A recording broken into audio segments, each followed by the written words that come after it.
Hi, everyone. Hello, Innocentia. How are you? Good, and yourself? Hi, Ino. Hi, Apiwe. How are you? I'm great. Thanks. How are you? Great, thank you. Awesome, awesome. So we're just giving it a few more minutes just to allow a few people to join. I'm currently also sitting in the dark, and I'm promised electricity at 6 p.m. So it is 6 p.m. now. So I'm still hoping ASCOM comes through for me. But otherwise, we're just going to give it 5 minutes just for other people to join. And then we're going to get started. In the meantime, I had asked that people introduce themselves in the chat. I'm not seeing a lot of engagement going on in the chat there. So if you can just say which part of the country you're, or continent, or outside the continent you're from, that would be great. So that we can just start the discussions going in the meantime. Okay, I'm seeing people on the, okay, that's great. Okay, people are showing up on the chat box. In the meantime, just so that we can have, just so that we can start the discussion going in the meantime, because the other reason why we do these events is for people to connect with one another. So if people can just, the people on the call can just say, you know, whether you're a scientist, an engineer, which part of the world you're from, and then, yeah, we can kick start it from there in the meantime. We're just going to give it 5 minutes, and then after that, we're going to get started.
Good evening, everybody, ladies and gentlemen. My name is Apio Dele. I am currently sitting in the dark. We have load shedding, but we promised to have power back at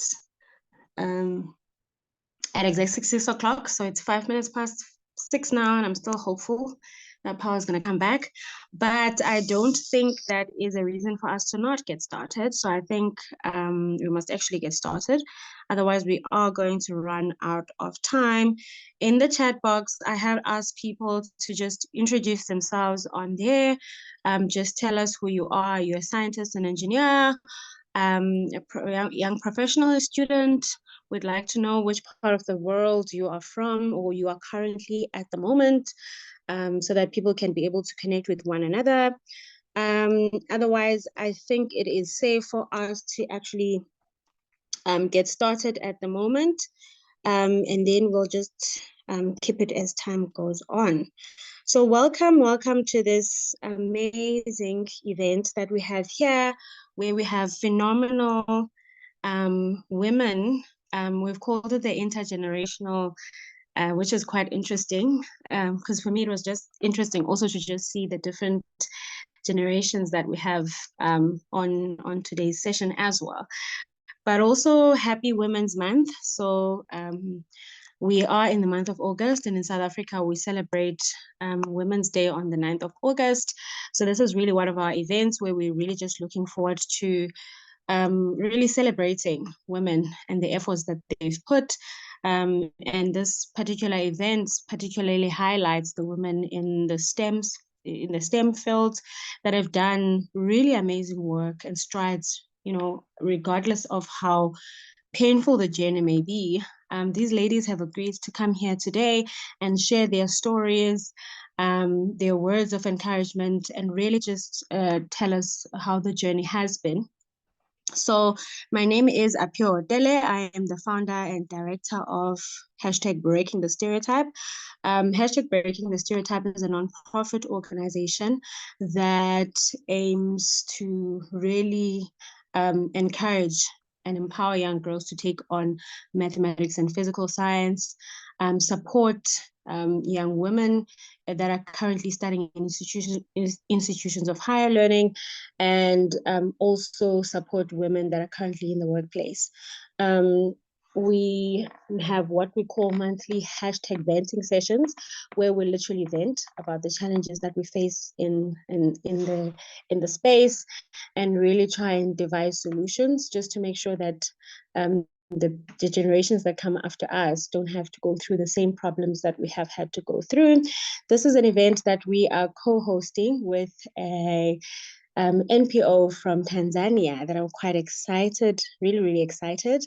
Vijana Think Tank, which is a think tank, Vijana Think Tank, which is a youth-led organization based in Tanzania that envisions a world where young people have pathways in developing creative solutions for a sustainable future. So I'm quite excited.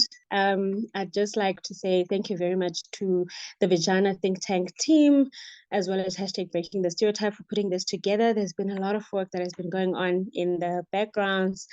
I'd just like to say thank you right now. I'm someone who likes to starts with the thank yous, because I know a lot of people end with them, but I like to start with them. So in that, I'd really just like to acknowledge Calvin Ngimboa from Vijana Think Tank that I have been working with. Thank you very much, Calvin, for all the hard work that you've put in making sure that today becomes a reality. So yeah, with that being said, I think we are ready to actually get started with our panel. I am not going to go into details in terms of talking about who our panelists are and so on. I'm going to give them a chance to introduce themselves, because I think they're really quite amazing and really quite phenomenal. So with that being said, Calvin, do we have our panelists pinned on the screen to make sure that as people are talking, people can be able to see who exactly. I see Dr. Tulinave, Hello. Prof. Julie. Hello. Hello. I'm still missing Innocentia. Nomso Kana had actually told me that someone booked a flight for her for 6:30, so she might not make it. Oh my gosh, power just came back. Sorry, I just get super excited because power just came back. But yeah, Nomso might not be able to join us today, but she said she will try and join for a bit of time. So if you see her, Calvin, please just let me know. I'm also missing Dr. Avela. I saw her, she's here, and Innocentia. Can you please just bring them up on the screen as well? Oh, there's Dr. Majavu. Hi. Awesome. My people are here. Can I please see Innocentia? Innocentia is also here. So if you can just pin her on the screen as well, Calvin.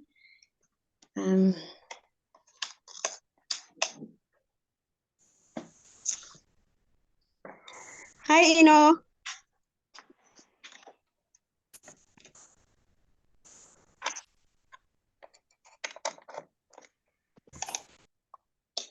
Hi, Aphiwe. Just getting my camera sorted. Oh, okay. All right. Awesome. Awesome.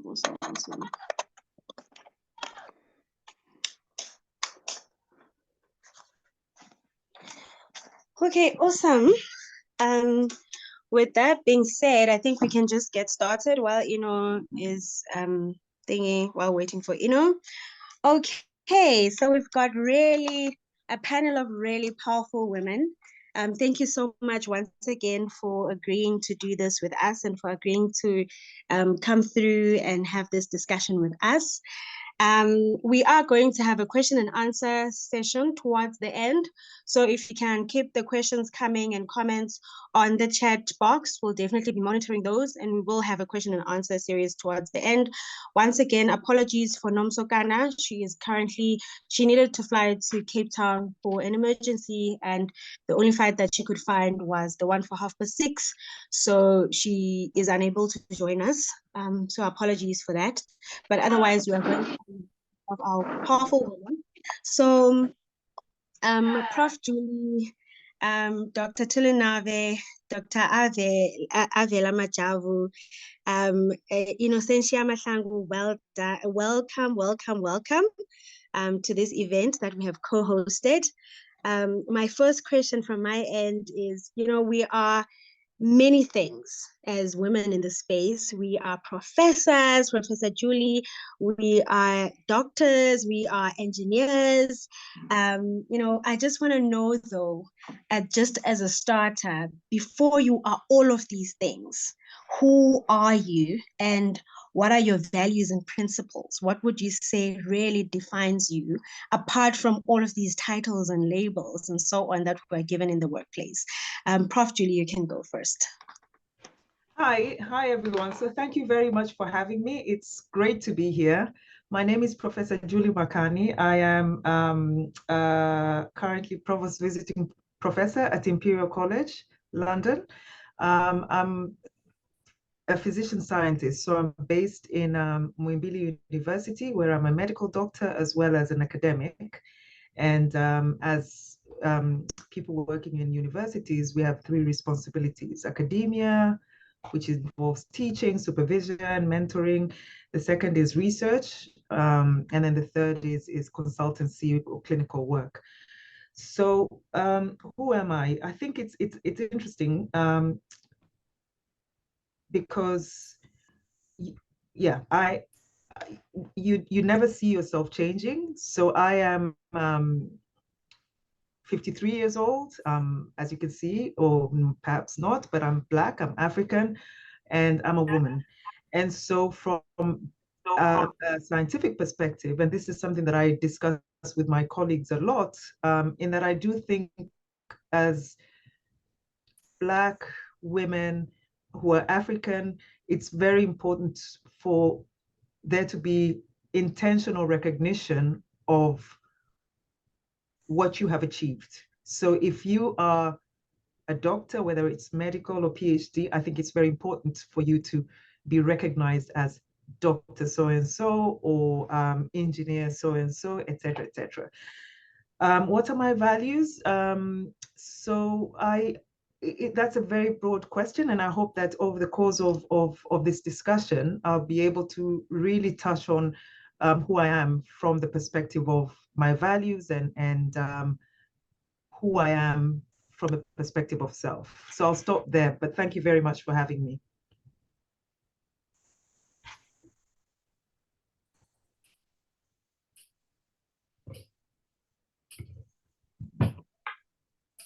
So back to you,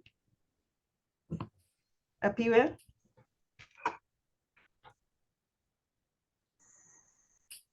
Or maybe just, it might be easier just to go to Linava. Do you want to go next? Apologies for that. I'm right here. Load shedding just came back, so I got disconnected there for a little bit, but I'm here. Thank you very much for that, Prof. Julie. Dr. Tulinava, you can go next. Thank you. Thank you, Apiwe. Good evening. I suppose we're all in the evening, like here. I'm from Tanzania. I'm an engineer by profession, but before I'm also a lecturer at an institute, cold water institute, which is an agency of Ministry of Water here in Tanzania, with responsibility of capacitating the water sector with the expertise necessary to empower it, producing technicians and engineers. So apart from being an engineer and a lecturer, and also currently the deputy rector there at the institute, I'm also, I play roles as I'm a wife, I'm also a mother, but also I'm also a daughter, I'm also a sister. So all these are my roles apart from these professional roles. And as for my faith, for my values, I believe in loving thy neighbor. So you don't want to do something that you don't want done unto you. So don't do unto others what you don't want it done unto you. But also, I also believe, and I like also to encourage younger people on the saying that hard work does pay, and passions and faith. And I think that's about, in summary, I can say. Thank you. Thank you so much, Dr. Tulinava. Thank you very much. Dr. Avela, do you want to go next? Yes, good evening, everyone. I'm Avela Majavu. I hold PhD in chemistry from Nelson Mandela University. My PhD was based under chemistry, basically. So for me, I am the person who is passionate about grooming the Black women, basically. And also I'm more involved in the Women in Mining South Africa as a technical team, under technicals team, and also be a member of South African Young Academy of Science, of which I was the first from the industry that has been nominated to be among the top 10, of which it was one of the achievements that I said I managed to break the record, being the first in that academy. Mostly is for the academic doctors. As a non-academic doctor, you kind of like not expected to be there. And also one of the persons that goes all out, preach about being a scientist, and also being about like a Black women in science, and encourage in all aspects of my life. That's what I'm currently doing, giving back to the community.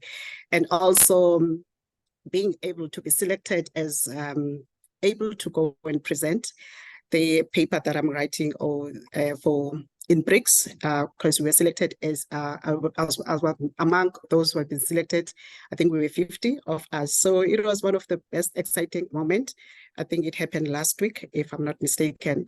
And also now getting the opportunity to be working closely with the Department of Science and Innovation. That as well give me the sense of belonging, that whatever mission that I'm pushing for the Black women is being seen and being accomplished. So my values are very much simple, is to be honest, integrity, and you believe in yourself.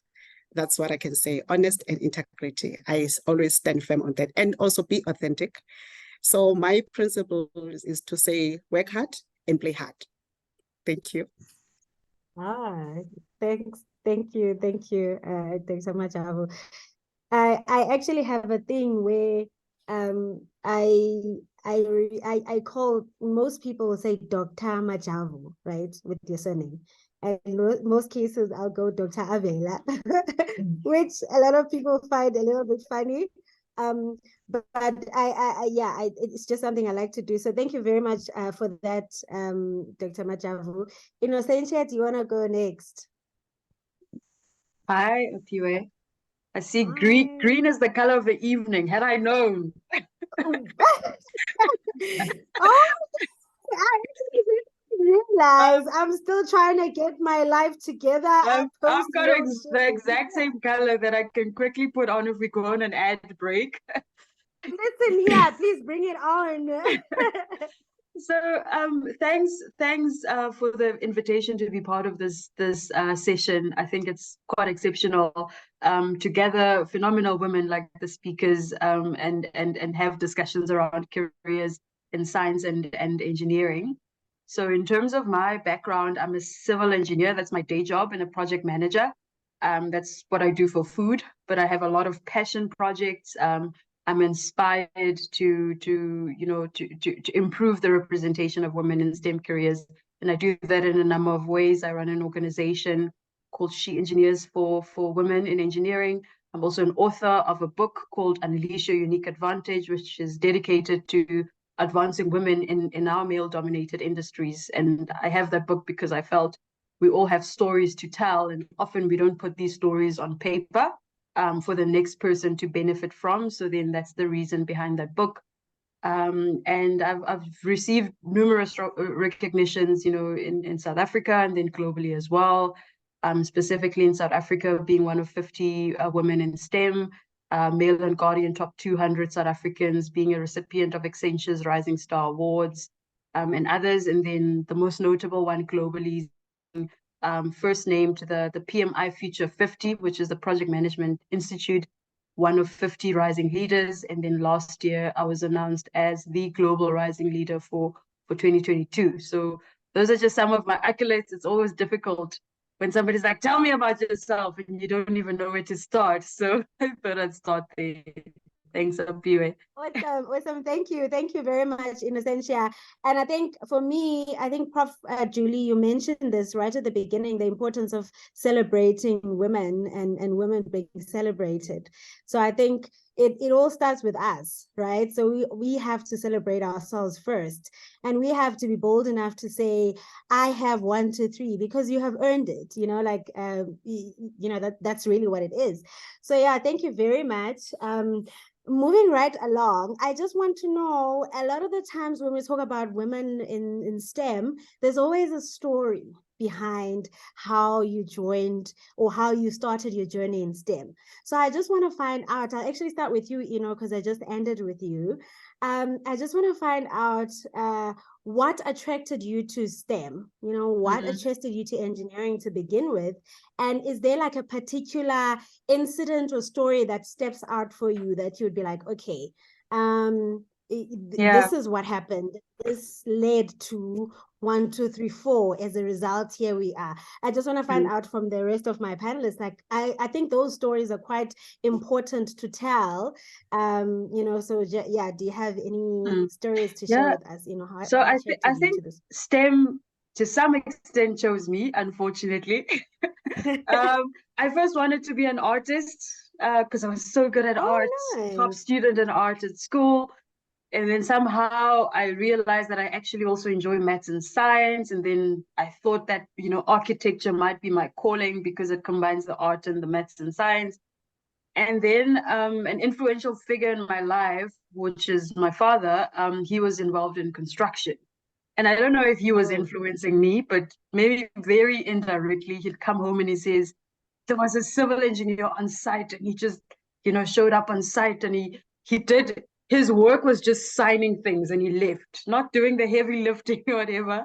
So my dad actually made a career in civil engineering quite attractive. And I thought, you know what, I also want to just show up on some site and just sign things off and earn money and then go.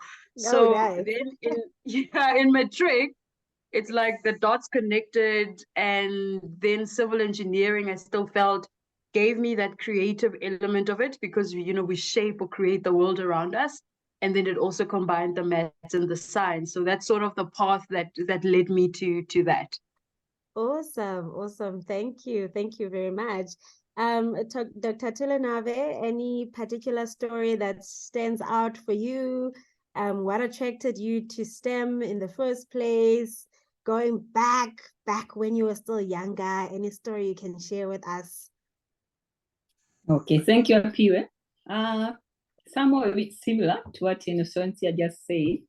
For me also, it was my father. My father is a structural engineer, and I remember I used to enjoy, like, would come back from work when I'm still in primary school and say, Tuli, that's the short name for my name, let's go. And then we would walk like some few kilometers to a site where he was constructing his house for the family. And then I would enjoy the way he was supervising, directing, guiding, criticizing this. And every time I get to see the progress of the construction work. And I think that fascinated me in a great sense. And from then on, I was interested in becoming an engineer. And I was more specifically interested in becoming a structural engineer like my father. Although along the way, I shifted a bit to water, civil, but I specialized in water resource. So mostly for me, it was my father's experience. Awesome. Thank you very much, Dr. Tilenave. And I think we are going to touch a little bit on that shift from civil engineering to water a little bit later on, in terms of what stood out and why you decided to take that particular route. Prof. Julie, you want to tell us a story or what attracted you to this space? Absolutely. So I think in terms of origin story, my experience is actually the opposite of Dr. Ino and Dr. Tuli, in that my father was a lawyer, and he was very nice. keen for me to go into law. I opted to go into science. So when I was completing my my university choices, my first choice was medicine, and my second choice was law. So I was that split. Having said that, I think in terms of, and it's really great to hear from is it Dr. Avela, PhD in chemistry, because the story that I would like to tell was I was at school in an all-girls high school in Tanzania called Weruweru High School, and at that stage, I had already selected the option of going to do physics, chemistry, and biology as a combination, and then going into medicine. My mother is a nursing officer, so I already had that background of medical sciences and having that kind of experience. But what I do remember in terms of at Weruweru at the school was I remember doing organic chemistry at A level, and I think some of you may remember this. And it was just one of those things where suddenly I got it, and it was very strange because for a particular kind of phase, or I would just literally get 100%. And I remember the teacher there kind of just saying, like, what's going on, and just saying, you know how it is where you just get it. And so I think that was very interesting. Interestingly enough, obviously, I never pursued chemistry as a discipline, but now it's really very exciting because I work in genomics, gene therapy, and sickle cell disease, and it's really nice to see the application of something that I thought this is not relevant at all, and seeing it relevant now. I think that's one origin story that I'd like to tell. I think the second one is really, as a medical doctor, one of the things that I always struggle with balancing the two is, am I a medical doctor who wants to treat patients and cure disease, or am I a scientist who wants to understand why things work in the way that they are? And I think it's really in that being in that situation. Yeah, thank you. Awesome. I honestly think you can exist in both spaces, to be honest. And I can fully understand what you're saying, because often because I studied computer science and then I went on to do my master's in computer engineering. So a lot of the times people are like, are you an engineer? You're a scientist. Which one are you? You know? And I'm just like, I'm just someone who wants to use these disciplines to solve a problem, you know? So I think there shouldn't be a reason why we shouldn't exist in both spaces, or in as many spaces as we can exist in. Dr. Avela, what attracted you to this space? Any particular story that stands out? I think for me, it's quite different for all. Because for me, I think it started on the primary school when my teacher, my science teacher, I think I liked him a lot. So it was easy for me to understand what he's explaining. And also remember, I'm coming from the village and everything that's been taught is taught in English, but / my home language is Xhosa. So he will like always make it fun for us in terms of like understanding the periodic table from the first 20. So we will sing a song with the periodic tables, and also if we're doing agriculture, we will sing, make it a sound as a beat, and then so that everything must rhyme so that we understand. So it was based on saying that now, because we don't have laboratories or anything that we can come up with, say that is for science, it can make like being enjoyable and lovable. Yeah, I think for me, it was based on my primary teacher. So going to the high school, it was more of like, now I needed to step up and understand it proper, but I got the good lecture because the foundation that I got, it was super amazing for me. And then from the tertiary part of it, I think I gel easily, because now I'm remembered by Prof talk about the organic. Organic was not my favorite.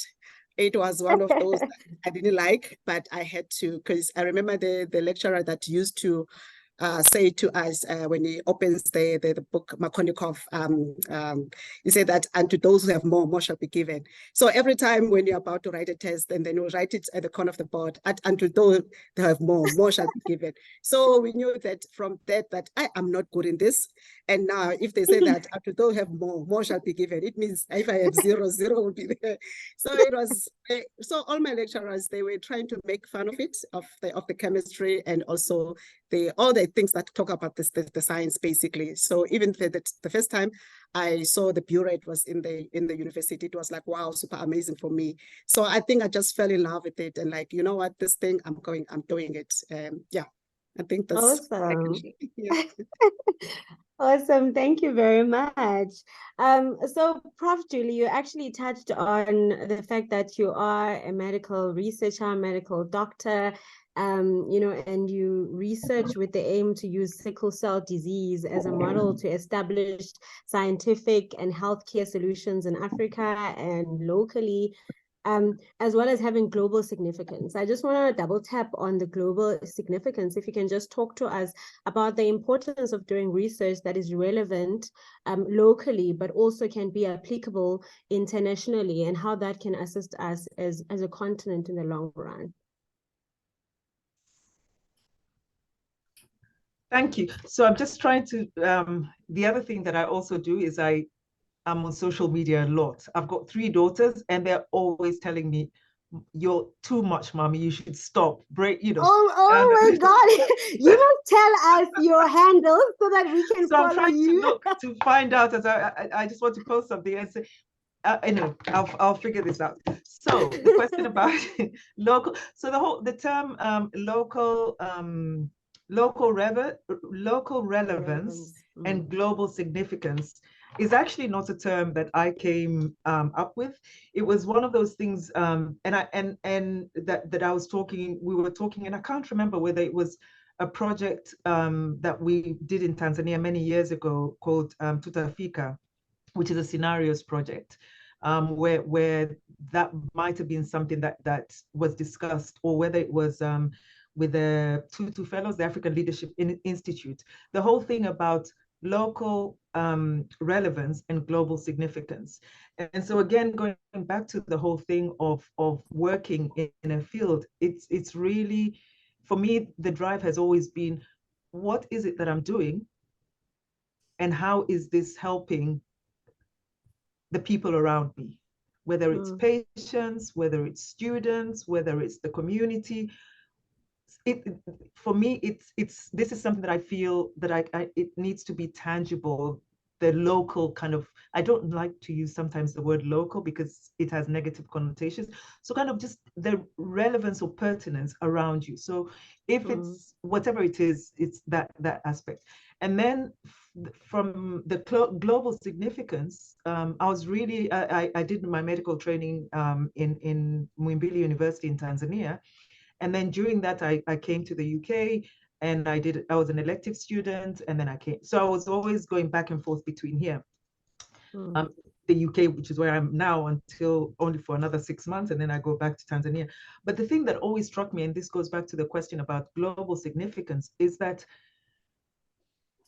why do I have to be physically based outside of my country to do global science? Absolutely.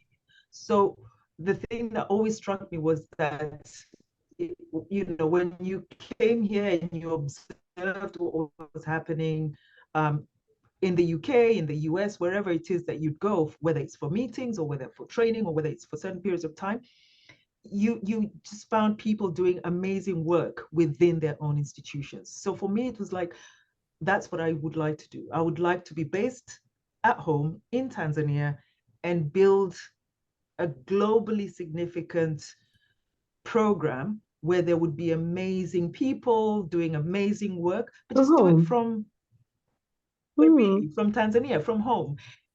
And it's been an interesting journey, but yeah, it's just one of those things that's a constant thing. A couple of weeks ago, I was talking to somebody about the diaspora, and Tanzania as a country is trying very hard to kind of connect scientists in the diaspora and scientists in Tanzania. So because there hasn't been dialogue. So here we're talking about intergenerational. I'm 53. I think I'm the oldest one here, and talking to young, amazing people here, and the same thing I think needs to be encouraged with scientists who are in Africa and scientists who are outside of Africa. And so it's really saying science, excellence in science is global. So it doesn't matter where you're based.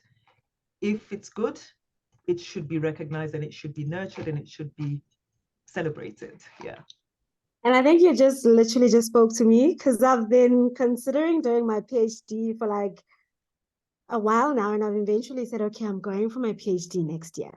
And I've been thinking, oh my gosh, do I need to go outside of South Africa? Where, so as you're talking now, I'm like, oh my God, is this Let me God interrupt talking you. to me? You don't need to leave South Africa. As a matter of fact, I was just chatting with a colleague stroke Nesia, and literally one of the nice things that has happened now, for instance, at our academic institutions, is that you can do a master's, PhD, postdoc by publications, and with everything being available online, you don't actually have to leave your country, or even if you do, you choose where you want to go, who you want to work with. And so it's a very different type of PhD program. So please do register. Absolutely. I think I'll definitely double tap on that with you offline, because I definitely think there are some gems there to share with me 100%.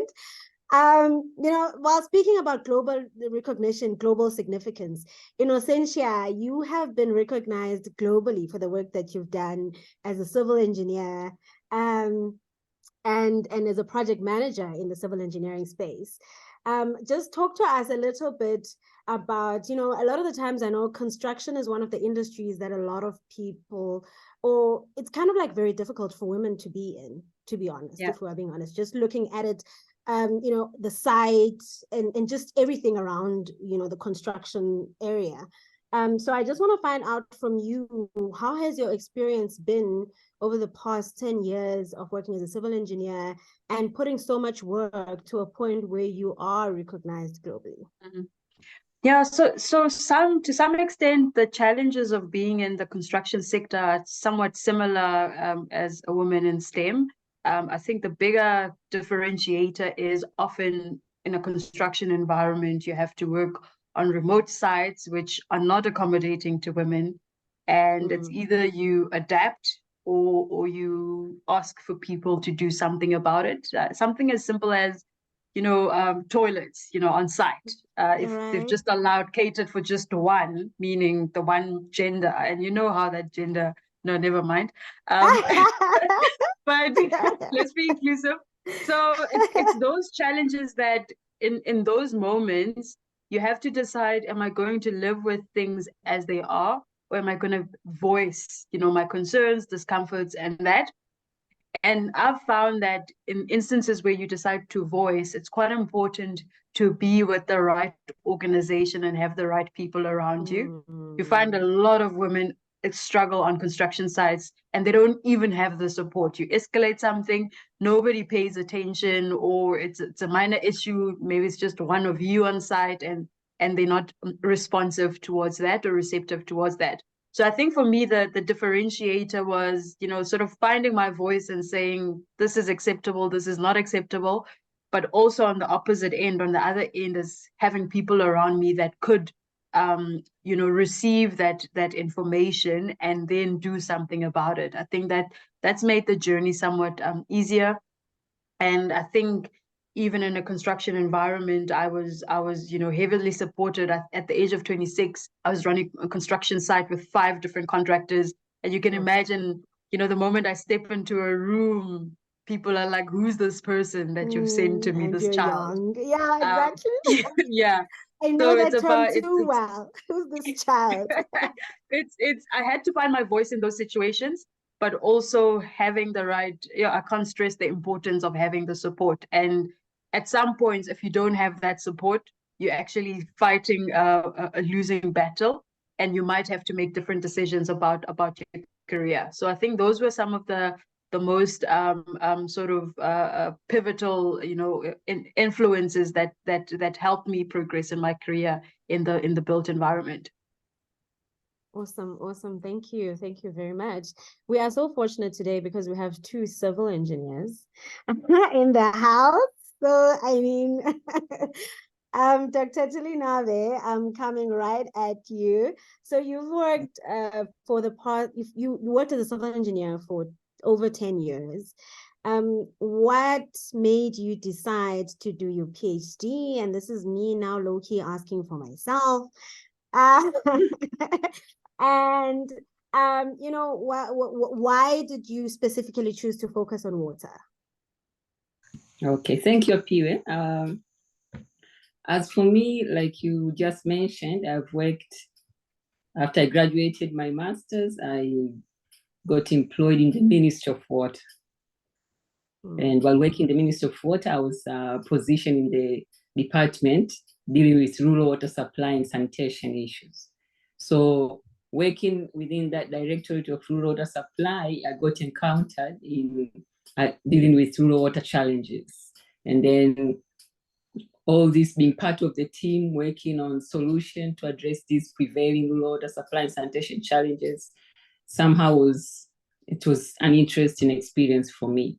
Although I've lived most of my life in the urban areas, but I've experienced the water crisis, the rationing, even in urban areas of our country. So as you know, water is basic.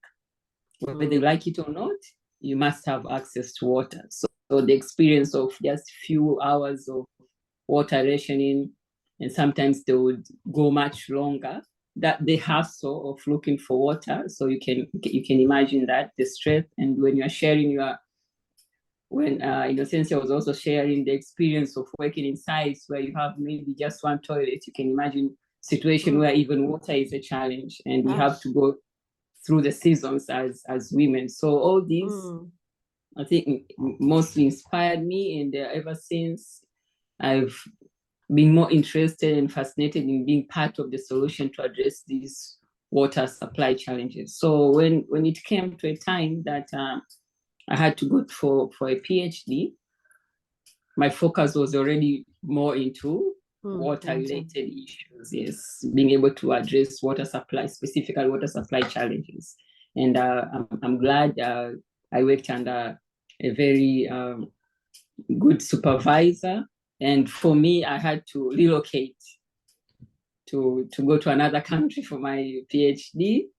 I think by then also the online approach was not so much, because that was around 2012 when I started my PhD. So I had to relocate. I was in Korea for 4 years working, but I'm thankful that I could move with my family by then, the younger children. So it made it a bit easier and comfortable to study. And I wanted to share also something else, that while I was doing my study, I got to experience other fellow female Tanzanian colleagues. Some of them I met there while I was studying there. And then these who are mothers leaving their younger children, you can feel their stress when the way they had to worry. Some of them, some days they will tell you that I had to lock myself crying the whole day because they are missing their younger children. You know, they do a call, and then after finishing a call, you start crying like you're not there. So those are the experience I got to learn, also got exposed to other experiences of other people. And I would say, like what Professor Makani had said, if you could, nowadays with all these options, you could just set on doing your PhD right there where you are, so you don't have to experience the stress of leaving your family, but then it's all an experience. Thank you. Awesome. Thank you. Thank you so much, Dr. Tselenave. Honestly, what a time to be alive, right? Where we no longer need to leave our homes. We can just be at home and be able to make global influence. I mean, if you think about it, actually, like, look at us right now. If it weren't for technology, would I be talking to all these phenomenal women across the continent? Yes. Chances are no. So it's honestly a beautiful time to be alive at the moment. Dr. Avela, I actually spent a little bit of time trying to pronounce this word. And I must say, when you sent me your bio, I was like, I know a superintendent when we talk about police. Now this lady said she's a chemist, she's a doctor in chemistry, and she's a superintendent. What is actually going on? So I wanted to definitely double tap on that. I know STEM is abstract. We can be so many things, but you know what? I was like, what does a superintendent in metallurgy do? Talk to us about that. Yeah, no, it's fine. I'll share a bit.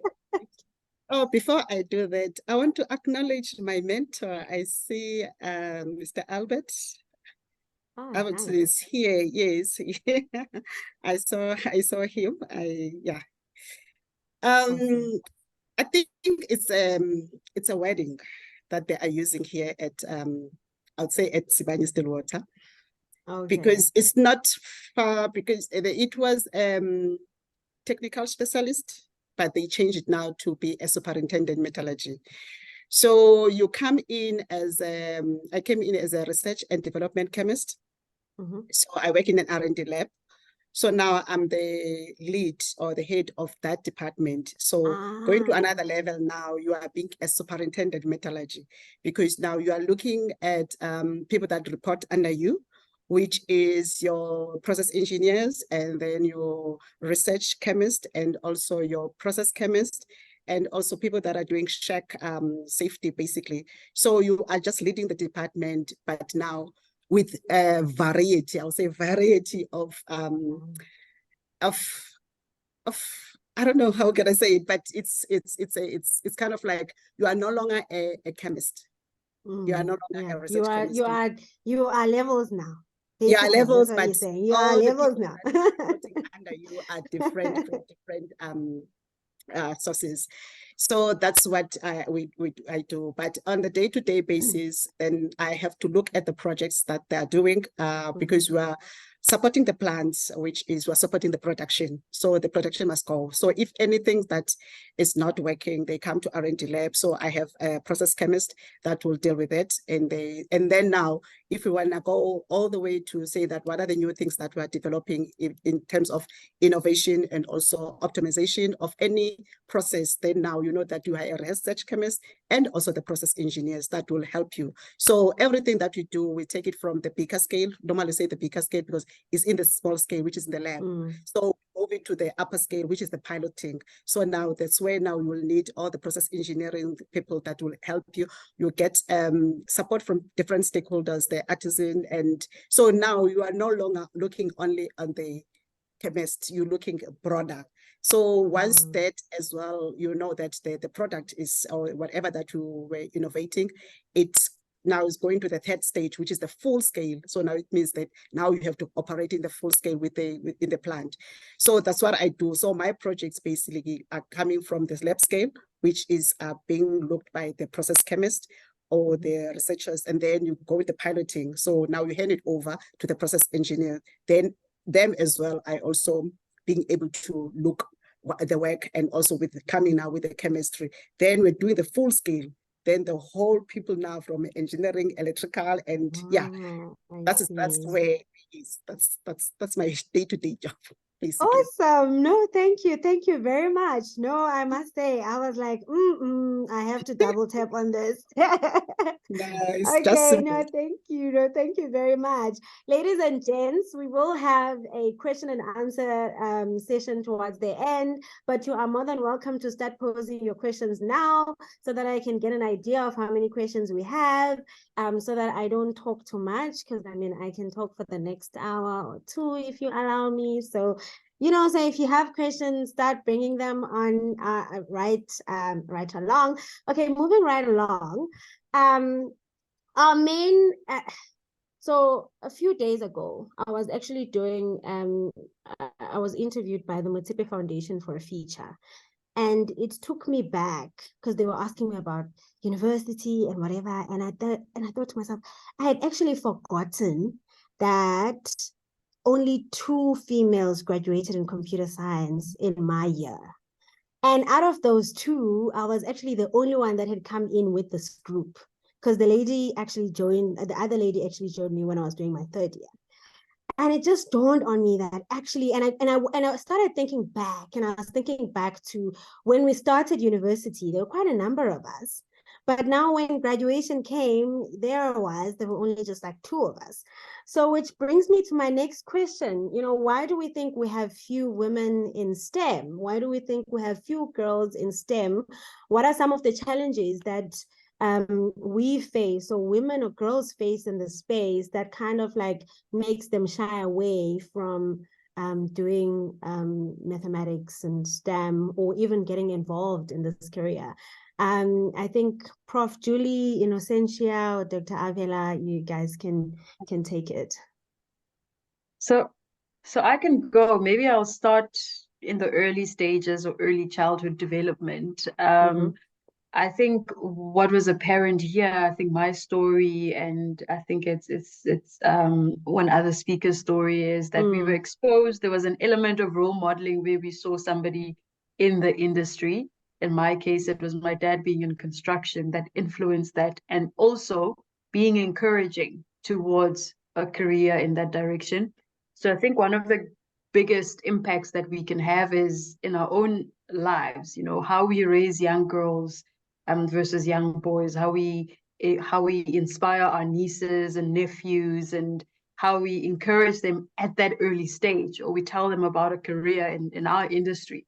A light bulb goes on, and they understand that these are options that are available to them. So we must start, at the early stage, in as much as we get integrated into the industry, or now you've chosen this career, you find certain challenges there. But I think we mustn't miss the opportunity of catching them young. And I know, Apiwa, this is something that you're also passionate about, and saying, how can we get into these schools and tell them, look at me, I wear a green coat and I'm a computer scientist and a super entrepreneur. So that will go a long way. And that's where we should be starting with the pipeline. Awesome. Awesome. Thank you. Thank you very much. Prof. Julie?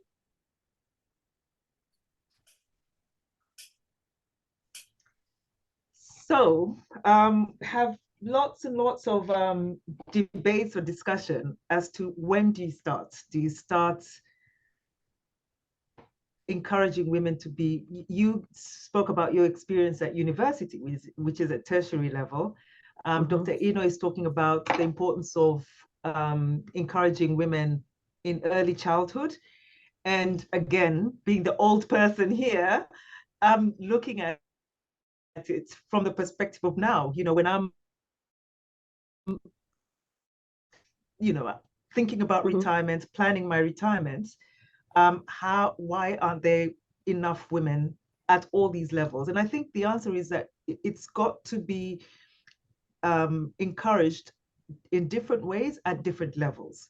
And so I think for me, one of the things, and I think this is why it's really important for women to do this, is because I think women themselves discourage other women from going into STEM. And I think that's something that is really important for us to talk about, to remember. True. Dr. Tuli talked about, how do you balance having family, having responsibilities, personal responsibilities with the career in STEM.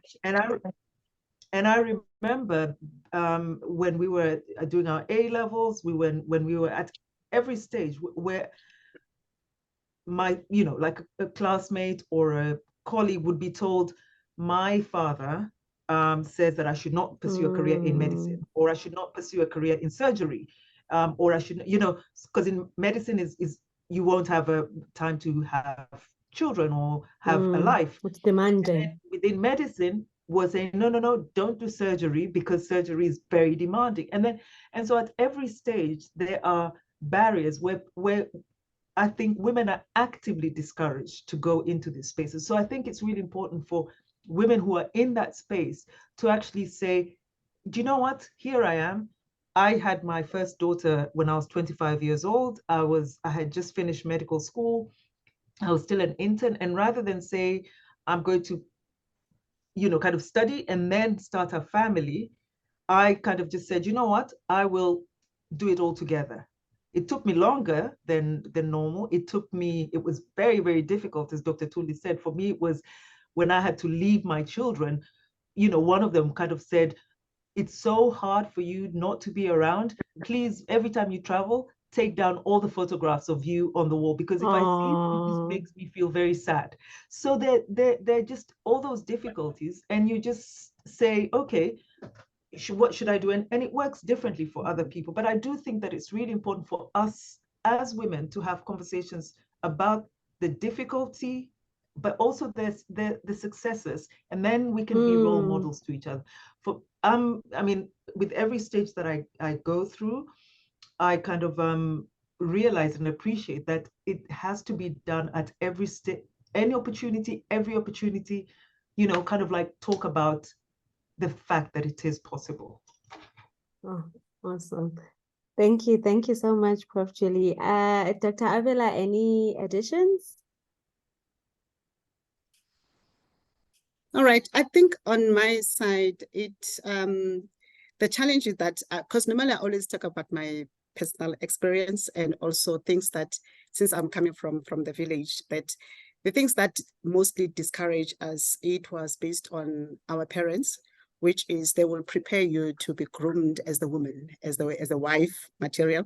So even at schools, you'll find it that most of the subject that we'll take, it will be, we have a needlework, there is a home economics, there's agriculture, all those things that can make you being a woman at the end, or not even a woman, like a wife material thing.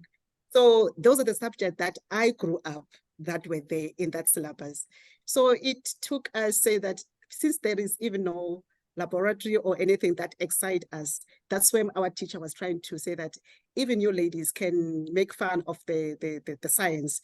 So, and that I've seen it that people, the student will drop, and as you go to the high school, now in high school, our high school at that time, it was starting from standard 8 to standard 10, so which is grade 10 to 12.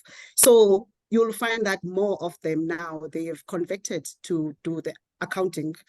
Others, they still stick on the history and agriculture, and they have a lot of mixtures, of which it was kind of like confusing, because remember, we have this limited number that we are coming from primary to high school, and then from high school now going to the tertiary. Then even from going to the tertiary, you find that we are only 5 that are going to tertiary. So the number now gradually decrease. And there in the tertiary, you find yourself that you can't cope, because now the background, remember now they are speaking English, of which everything will be taught by your language. So now you're trying to balance yourself, say that now there's a scientific language. There's also this English that you're not even perfect. So you get frustrated, and you don't have anyone who will mentor you, or anyone who can say that, okay, this is it, how can you balance it? That. So from that point, you find that there are a lot of dropout as well. They've changed in the second year, say that I'm doing marketing or humanity or whatsoever. And then you find that at the end, you are only graduated out of like maybe that whatever number that you have, maybe 30. At the end, us, let me just specific, in my group, up until the honors, we are only 2 women out of the 30-something women that we studied the first year. So tell me that where they went. I don't know. Some, I knew that, okay, instead of finishing their qualification, they said, okay, I'm going to just do 2 years. And then the 3rd year, I want to go to do in-service training. I'm not going to come back. I'm not going to continue further than that, rather go and do the routine work and whatnot. So those are the challenges that now, how do we make sure that if you are coming from the village, and then where do we start to introduce the STEM? So when I always present and come say that, let's please take it to the primary. Let's make sure that there are activities that they can capture them while they're still young, not to groom them as being the wifey material, you know. So something that will capture them, say that let's try and make sure that they are very much innovating while they're still young. So that is what I've observed on my side. That's what I'm currently doing, that let's take it back to the early development childhood. Yes. Awesome. Thank you very much, Dr. Avela. I think it's quite interesting how there's a common thread amongst all our speakers in terms of the importance of motivating young girls from a young age, but also at every stage. I think Prof. Julie actually touched on something that, as I was sitting here, I was like, actually, this makes sense. Because as you get in the workplace, there's also statistics that show that we lose women there as well, which means each and every stage of our lives, there's always an opportunity. I think there's, Calvin, do you mind just muting? There's someone who's not muted. Can we please all just unmute? Okay, thank you. At every stage in our lives, there is, I don't want to say it's an opportunity, but there's always a barrier that stands out that we need to kind of like overcome. Dr. Tuli, would you like to add on this point as well? Any pointers to add? Also, just moving on to just knowing, I think we've spoken a lot about the role of women in the space and the importance of having more women in the space, but I just want to know, why is the role of women really important in building a sustainable future? Dr. Tuli, if you can just walk us through that while you add on to your points as well, around why we have a few women in STEM. Thank you. Okay, thank you, Apiwe. My colleagues have said a lot of things, because I would say most of the experience with regard to STEM interest, it's almost similar in most of our country. And from Tanzanian experience, I've come across, interacted with some colleagues, younger children, and then you get to learn their various scenarios. As Professor had said, that it's different levels. When Avela was speaking, it reminded me when I was in my civil engineer at the university, we were less than 10 in a class of over 100. So you can imagine, like, So at the same time, when you go back in secondary school, you see that people were opting for, people used to prefer to go towards we have like physics, chemistry, biology, physics, chemistry, mathematics, and then the line of physics, chemistry, mathematics, few ladies would opt for that in most cases because of the mathematics and the physics. So you go stepwise, stage-wise, you get to see this. And in most conversation, when you try to interact with the older and younger girls, there are those scenarios whereby they will talk about at family levels, for example. People will be challenging you. What take those subjects? Those ones are hard. Those ones are for strong men or boys. For you, this is not for you. There are some people who have had that experience. While there are some of us, we have had the experience of our parents supporting, like, okay, you get interested in to join, but there are most of the people, when you come across them, it's an issue of that one is not for you. You should go to other simpler options. And then with that mindset is building up on the younger children nowadays. When you go even to talk to, we like to do these school visits to talk to children in primary, secondary school. You ask them, what do you think of mathematics? Everybody will be shying away. How is it? They will say it's hard. Why is it hard? Don't you realize, like in your day-to-day, when you talk to them in relation to day-to-day experiences, so like when you're cooking, for example, you are preparing a certain sauce. How do you mix? What do you use? They will tell you, maybe I use 2 onions, maybe 4 tomatoes. And then when I cut and mix this, I get this yummy sauce. And then you're like, don't you know that is a part of mathematics? And they're like surprised. Okay. So they fail to connect that, the realities of STEM in their own lives. And I think for me, I came to feel like that's what is affecting progress in STEM, in the sense that people cannot relate to their day-to-day activities. You ask a child, how do you get to school? What time are you needed at school? They will tell maybe I'm needed at 7:30. So what time do you leave at home? In order to be early, they say a certain time, maybe 30 minutes earlier. So what if you leave later than that? What will you do? I'll have to run. So don't you think that is also mathematics? So, it's a time. So when you tell them like that, they're like, okay. Yeah, so they're like excited. In the end, they're like, we love mathematics. So it's the mentorship, it's the role model missing, and it's the supporter missing along the way, and also the right information also is missing to make a person understand. So in most cases, you get what is said in the crowd. What your mother has said in her crowd is what she will tell you, and then also when you go to your own crowd, you hear everybody's like, mathematics is hard. So before even making an effort of trying, you put it in your mind, and then of course the next time you try, you fail a bit, and you're like, okay, you're crushed all over. So like we say, mostly it's we have to invest stage-wise. In every stage, we need these mentors, guidance along the way to inspire us and also guide us on how best we can navigate around the STEM and still survive, and also get to enjoy and make an impact. Yeah.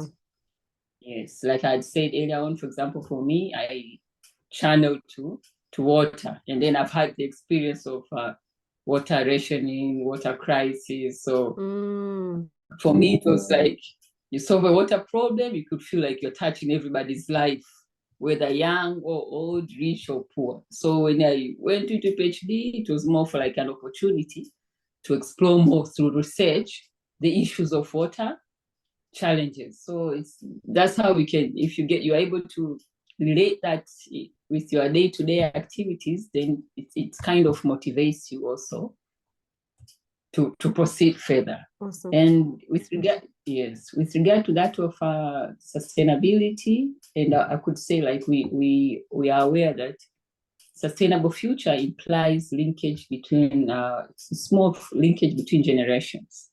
And as we are female, play these roles of motherhood, it's a quite significant role. So we have that opportunity of having close contact to children since a very early age, even since the time of birth. So we have a great opportunity of passing on virtues that would shape our children in their generation. So if we are talking about the STEM skills, that means the environment supports us to do more from an area on with the lives of our children, the right knowledge, the right skills, the right virtues, which will empower this younger child, boy or girl, to get to understand it better and see how best they could apply it into their day-to-day life, and also make a living out of it. But at the same time, you are impacting the world as well.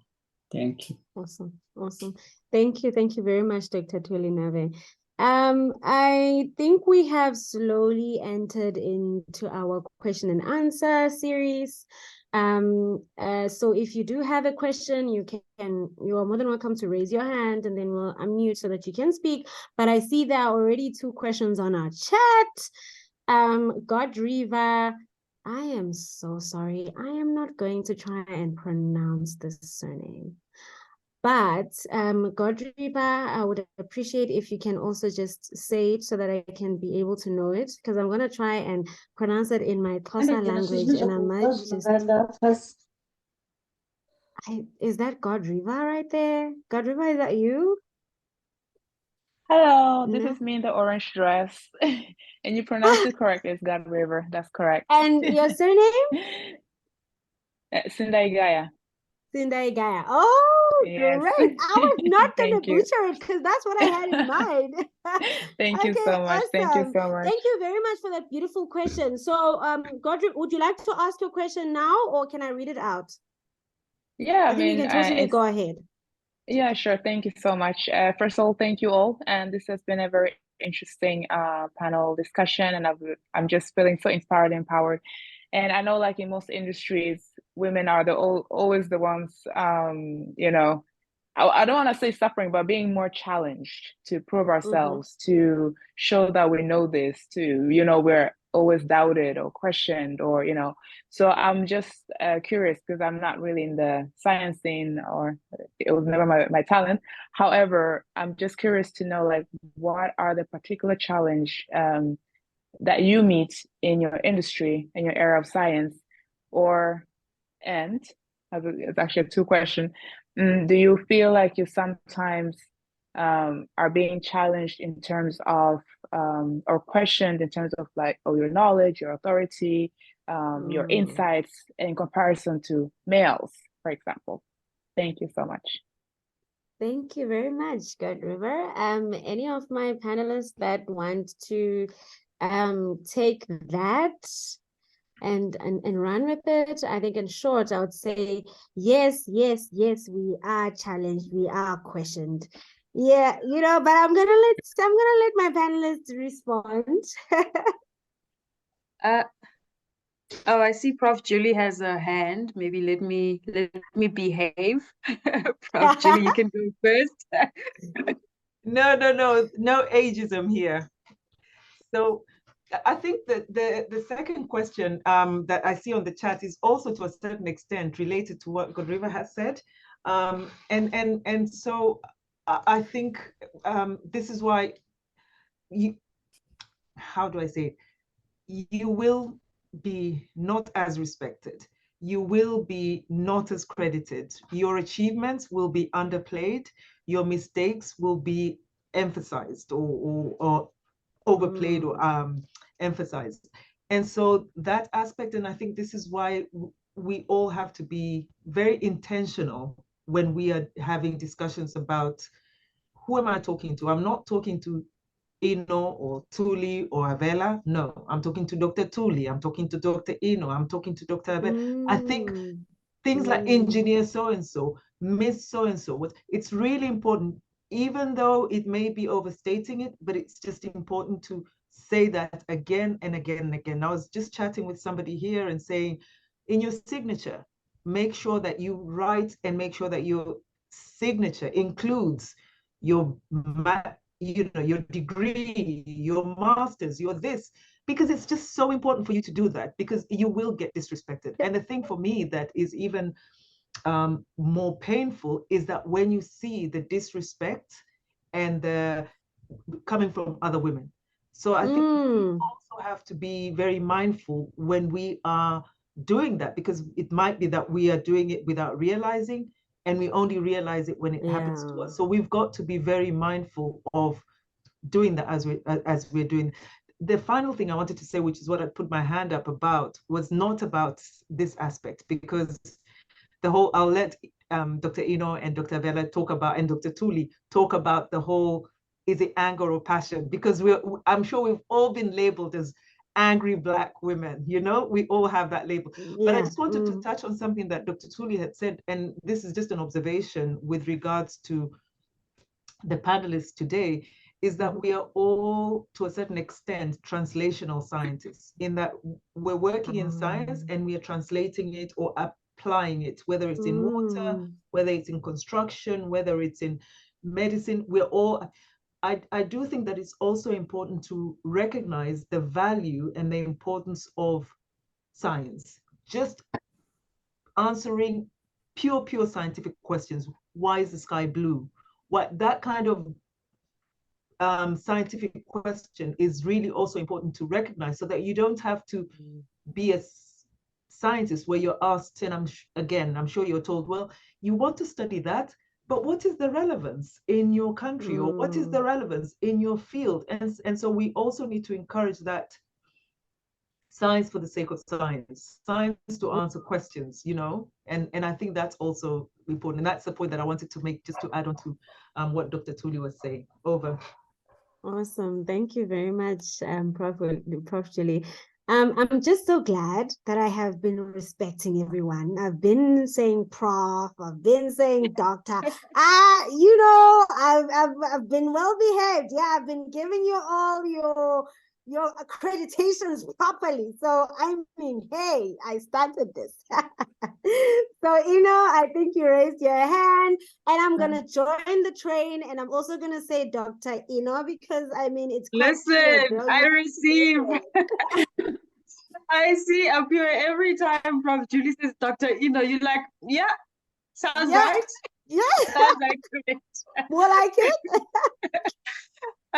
Yeah, so this is such a good question, God River, and I think for me it's part of the reason I wrote my book. You know, I mentioned it's called Unleash Your Unique Advantage, but it started off as me realizing that I'm coming into a space where I walk into any room and the immediate perception is that I'm less than.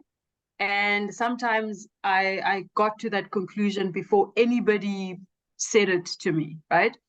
And then what I started doing is I realized that I have to bring my bags, and my bags is I bring my qualification, my experience, I like what Prof. Julie says is you are Prof. Julie, blah, blah, blah, PR, write the long signature, because you've earned those, and that also gives you credibility. So from a very young age, it's unfortunate that I thought that I had to be super qualified to get a seat at the table. It's unfortunate that I had to come to that conclusion. But in terms of the respect portion as well, is don't let them get away with it. I think when you enter into any room, into any space, you belong there. You assert your presence there. You don't sit in a corner and allow the disrespect to happen, because what you find is you find yourself in a room where you're outnumbered, and then you know, you sit in a corner, you're like, okay, I don't belong here, therefore I'll stay there. But do the counter, assert your presence in the room. For me, it is as simple as when I walk into any room, I go and shake people's hands so they know that I'm a participant in that room as well. So in as much as the instinct is, oh, this is just a woman, they're young, you know, they don't fit here. How you show up as well also matters, and what you bring as well into that room. The energy will shift. The moment you have those qualities in, that energy will shift in that room. Awesome. No, thanks a lot. Thanks a lot. You know, you're actually taking me back to there was a time in a particular meeting, and I'm not going to name the company, where I literally was like, we are not continuing this meeting until you say an apology. Like, this meeting is not going to continue until you say it. So there are moments like that, and it's okay for us to allow moments like that to happen. Because what then happens is you are left sitting at home thinking, why didn't I do this? Why didn't I do that? I should have behaved like that. I should have done, you know, and you have all of these thoughts when you shouldn't have allowed something. So for those of you who have worked with me, I'm sure some of you are like, yeah, I remember that moment. But yeah, moments like that are 100% necessary, because we don't want to unleash those personalities, right? Because then we are scared we're going to be called the angry Black women. But then the other thing is, the flip side to the coin is you're then going to be that person who is sleeping in your pillow, crying yourself, you know, tears, crying yourself to sleep because you failed to stand up for yourself. And there's nothing as painful as failing to stand up. So, like, people can fail you, but nothing hurts as much as failing yourself. So just don't allow yourself to do that. In passing, Dr. Avela, I'm going to give you a point. I actually have Ino's book right here. Oh my gosh, there's lighting. I don't know if you guys can see it. I have a book right here, and I think most of the time she actually downplays how important this book is, right? Like, she actually has practical applications in this book about how to navigate certain situations, right? She, like, okay, just get a copy. Just get a copy. Like, just get a copy. She didn't pay me to do this, by the way, but like, I often listen to her, and So we're going to ask Vijana think tank from Tanzania if they can get X number of copies of the book and disseminate it to at least 100. It is definitely necessary for young girls to get this book. And it is not, and I mean, it's not, okay, the lighting is not going to do great, but just get the book. It's very practical, and I think it's really great. Dr. Avela, you can go ahead. I think you've been meaning to say something. I think on my side, I wanted just to add on the question that Godrive just posed to us. I think I have a hard time because I'm working in a male-dominating environment, which is mining, and the acceptance is not good at all. I won't lie to you, because I'm coming as the Black female, and also with the qualification, of which now the question is, you coming with a qualification and we have 10 years experience or 20 years experience. So now you are telling you are a scholar, you are wanting us to do things the way you want us to do, you know? So there's always some mixed confusion, and also then the people that you're reporting to, they feel intimidated to even train you or to even coach you, because once you get all the experience, you can actually step up, you know, because of your qualification now, beside being a Black woman, but because of your qualification. So they will try by all means and make sure that you stay here. You stay here, and then you don't get support. But unfortunately, the person that you report to basically is a male. So how do you go about now say that, how do I build that relationship? And you're seeing that the relationship is not there. I think that's where my challenge basically I'm even currently facing. I've been working for 6 years in the mining industry, but the challenge is that how do I make sure that I have the relationship? The relationship is not there. So what normally I do now, you get yourself a mentor, someone who is the male part, and you get that person a mentor that actually state, how do I navigate myself? Because now I need to man up as well and be able to say that, how do I show up? Because even in the meetings, when you start talking, they will just like, you know, it's like you're not talking, and they want to provoke you. That to have that emotion, that the girly emotions, you know, that screaming and shouting or whatsoever. So how to compose yourself to still being calm, but you actually say what you want to say. Say what you need to say. Say what you need to say. So you identify that person now groom you, coach you, and say that these are how you behave. And also, if you want to talk, don't just sit down, pose and then make the show that now it's my turn. So you will like, so that you can gain that. And when they look at you like, yes, I'm ready to talk, even though I'm gonna talk whatever, but I'm ready. So you get someone now who's gonna say that I know the feeling, I understand. And most of the female have cracked and cried and shouted and do whatever, but this is how I wanna mold you to, so that when you get in the boardroom, you must be seen, you must be heard as well. So that's what I wanted to add. I can add a lot of things that are happening, but I want to stop there for now. Oh, thank you very much, Dr. Avela, and also just for being vulnerable, right? Because I think it's quite important for us to showcase our vulnerability as well. And at the end of the day, we are emotional beings, and there's be able to compose ourselves in certain situations, but we are emotional things, and when something hurts, it hurts, and it's okay for us to acknowledge that it hurts. So I think I always say it's funny, I was talking to a colleague of mine and I was saying to her, I'm old now. I can no longer, I used to throw my toys on the table, but I'm old now, I can't people can't keep on saying, no, I threw her toys on the table. Well, not necessarily throwing my toys, actually. I mean, I was raising really pertinent issues, but there are certain ways you learn as you grow older that there are actually certain ways in which you can raise certain situations. But I always want to say, even in that situation, there are cases where no is simply just no, and we simply cannot proceed. And I think a lot of the times as women, we allow these things to get by, and I think we should. I just want to emphasize that tonight. We shouldn't. And it hits you, and when it hits you, and you're just like, this is a no. Don't sit on it. Raise it. If it means I've actually cried in a meeting before. Not one of my proudest moments, but you know what? Okay, let me not get started. Dr. Tuli, I think you've been meaning to speak. Thank you all so much. I just wanted to add just briefly on what my colleagues have shared also.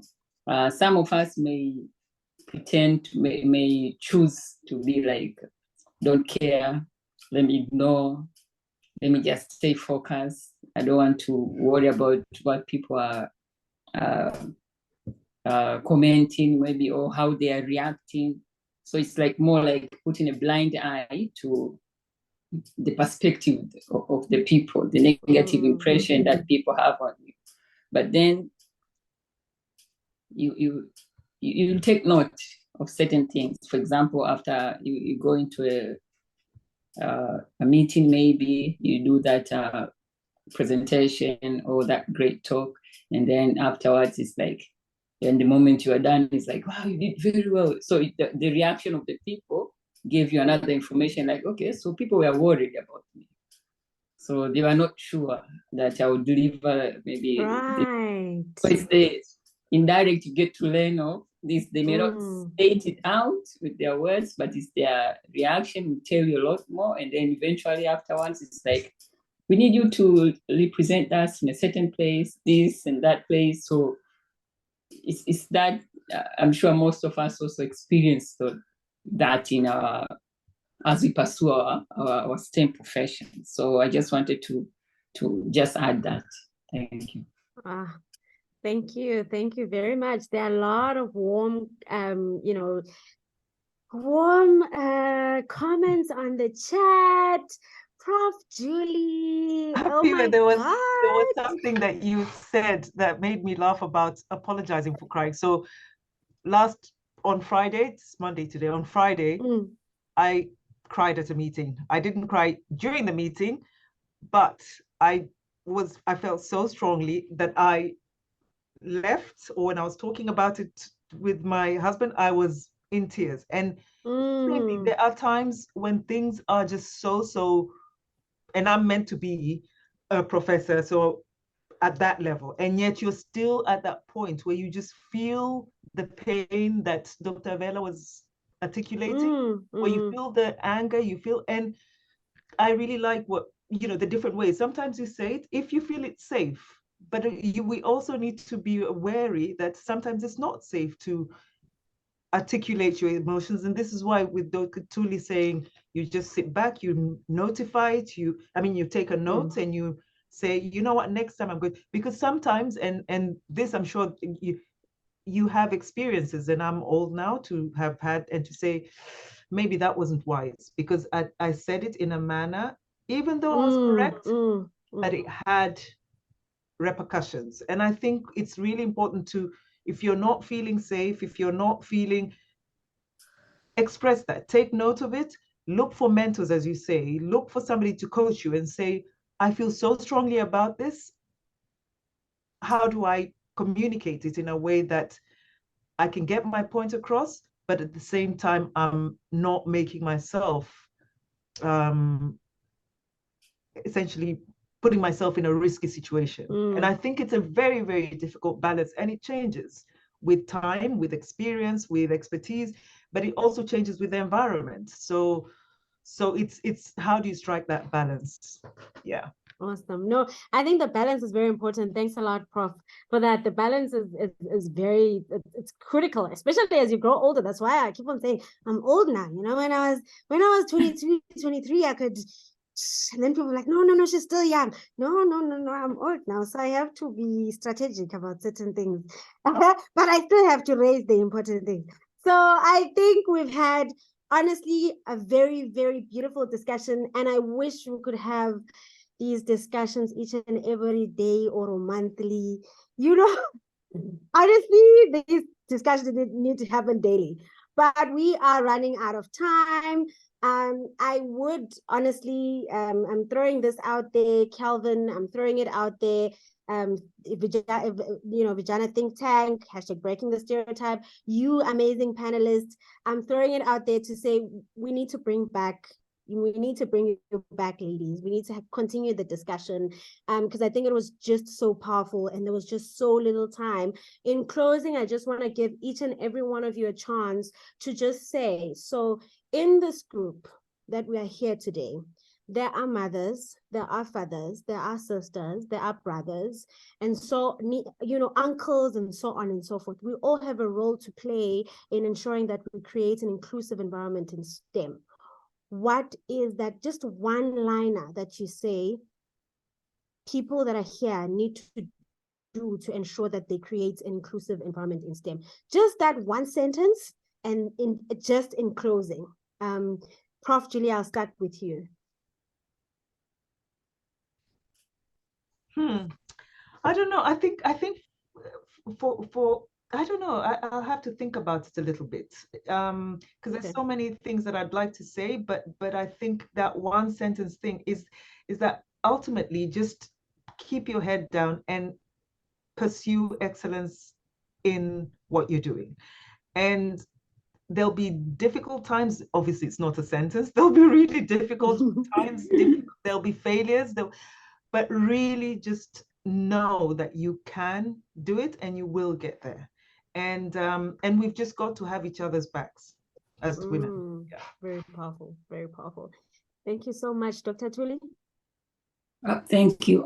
For me, what I would say to the society here is, in short, don't discriminate, encourage, don't undermine, and don't isolate. I think that we cover thank you. all angles of it. Thank you very much. So, Prof. Julie took the words out of my mouth. I wanted to say, pursue technical excellence, because we are technical people in nature. And in as much as you can be the loudest person in the room, if you're not bringing something into that room, then you're not adding much value. So focus on building your skills and yourself, and then own your voice. Your voice matters. Own that voice and find that voice wherever you are. Awesome. Thank you. Dr. Avela, we're closing with you. I think on my side, it's very simple. Go what you believe in. If you're passionate about STEM, go for it. And also check what the world needs. If the world needs innovation in this STEM, go for it. Awesome. Thank you very much, everyone. A big thank you to Calvin from Vijana Think Tank. I think you guys have seen him. Thank you very much for pulling this together from your team. Thank you, hashtag Breaking the Stereotype team. Thank you very much, everybody. So I like to do this in closing. If we can just switch on our cameras, those who can, so that we can just get a screen grab of this very, very important, powerful discussion that we've had here today. I think my little people are already telling me that you said 1:30. It's already 5 minutes past. They are already knocking on the door. So I have to get going. But can we just, Calvin, would you be able to take a screenshot? Because everyone is pinned, only the speakers are pinned on my screen. So I can't see everybody else. So if you can just, okay, I'm seeing everyone. Can we just get those? Oh, Zara, Simba, you guys look so alike. Hey, how did you know she's my daughter? How do you know? Come on, Zara, my daughter. Hey, look, how oh my gosh, this is so amazing. I like having young people on this. Oh, this is so nice. Hi, I hope you had. Okay, if we can quickly just get out. Oh, I've got my things ready here. I'll just give a few more people to come on, ladies and gents. Everybody, let's just take a screen grab quickly. I know she is always the last person to get her thing on. I'm going to shout out to Dr. Constantine Manda and Nessia. Please switch your cameras on. Yes, thank you, Prof. Help me here. Come on, peeps. Come on, let's get. Calvin, can you please also grab a screen grab from your end? I'll try to grab a screen grab from my end. If we can just try and smile. Okay, yeah. Okay, cool. Okay, we're gonna smile for STEM. Okay, STEM doesn't make us smile. What is the word? Okay, let's just smile. Okay, so I'm gonna let you know in 3, 2, 1. Let's go. Yay! There are a lot of smiley faces. I hope. Let me try and capture that, guys. Let's play with me. Please save it, just in case. I'm trying my best. My cursor is not cursing. Come on. Like, oh no. Oh no. Okay, sorry guys. We'll have to take another one. My cursor. Okay. My daughter wants to come in. My daughter wants to come in, so I'm letting her come in. Smile. Okay, cool. She wants to come in. Okay, so I'm gonna say 5, 4, 3, 2, 1, and we're just gonna okay. Sorry. 5, 4, 3, 2, 1. Smile. Yay. Okay, wait. I have a very weird cursor going on here. Okay, I got that. Got that. Thank you very much, ladies and gentlemen, for your patience and everything. Really, really appreciate all the comments, the questions and everything. Really, really loved it. All the best, and we'll meet again. I am quite hopeful we're going to have this again with Vijana Think Tank. But otherwise, from me to everybody, all love in STEM. Thank you so much. Bye. Bye. Bye-bye. Bye. Bye. Bye-bye. Thanks. Bye.